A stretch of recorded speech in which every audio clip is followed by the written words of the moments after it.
Өндіріс саласы заман талабына сай жаңғыруды, еңбек нарығын тиімді ұйымдастыру мен қызмет сапасын арттыруды қажет етеді. Ал қол жеткен жетістікпен жұмыс барысын жұртшылыққа жария етіп, таныстырып отыру компаниядағы ашықтықты қамтамасыз етеді.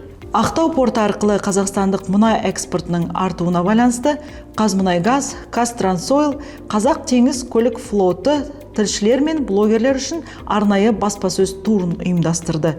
Компания өкілдері тілшілер мен өндірістегі жетістіктерімен бөлісіп, мұнай экспортының технологиялық процестерімен жіті таныстырды.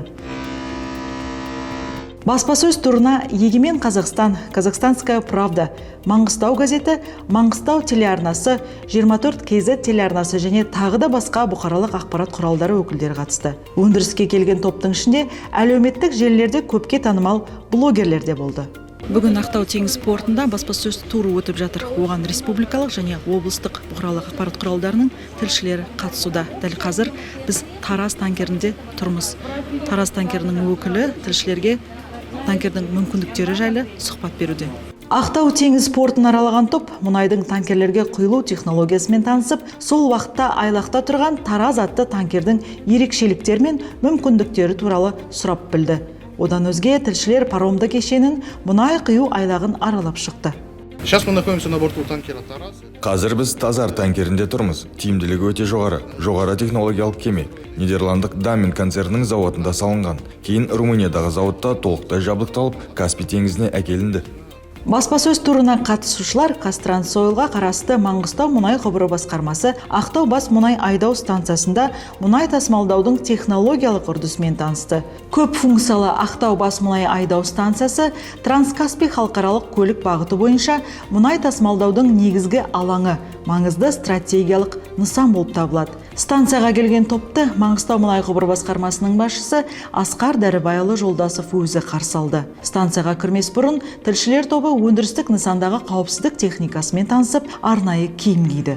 Топты бастаған Асқар Дәрібайұлы тілшілерге станциядағы резервуар паркін, теміржол эстакадасын, операторлық бөлім, магистральды сорғы бөлімі, орталық химиялық зертхана мен жергілікті диспетчерлік бекетін көрсетті.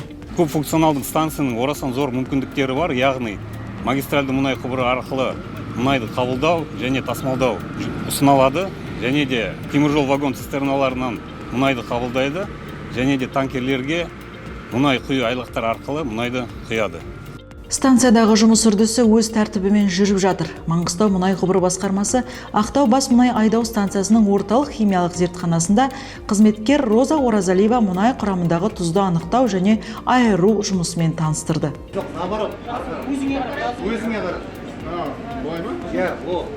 Тілшілер зертхана жұмысына аса қызығушылық танытты.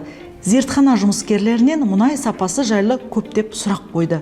Зертханашылар болса, мұнайдың бірнеше түрмен жұмыс істеп, жылына 40 мыңға жуық талдау жасайтынын айтып, мұнай түрлерімен және құрамымен таныстырды. Олардың өзіндік химиялық қасиеттері туралы баяндады. Тенгизская нефть, дешево.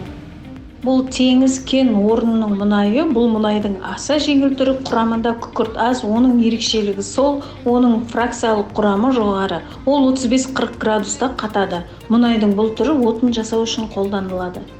Баспасөз түрі аяқталған соң тілші әріптестерден іс-шара жайлы ойлармен бөлісуді сұрадық. Тілшілер болса, ірі өндіріс мекемесіне келіп, мұнай тасымалы жұмысының қалай жүргізілетін өз көзімен көргені өндіріс саласын түсінуге көп ықпал ететінін жеткізді.